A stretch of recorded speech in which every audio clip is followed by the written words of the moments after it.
ధర్మం గురించి బాగా తెలిసినవాడు రాముడు. ఏది ధర్మం? ఒక్క విషయాన్ని చెబుతాను, ధర్మం అంటే ఏమిటో. ఏకపత్ని వ్రతం రాముడు జీవితం అంతా పాటించిన ధర్మం. అందుకే సీతాదేవితో అరణ్యంలో ఉండగా శూర్పణఖ వచ్చింది. చాలా అందమైన స్త్రీ రూపంలో వచ్చింది.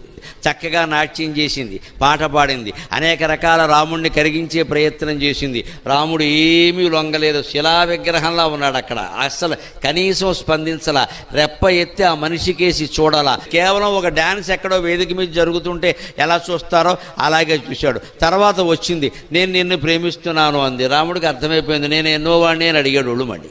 భార్యతో ఉండగా భర్త నేను నిన్ను ప్రేమిస్తున్నాను అంటే ఏమిటది? ప్రేమించేవాళ్ళు అలా మాట్లాడతారా? కామించేవాళ్ళు మాట్లాడతారు అలాగే.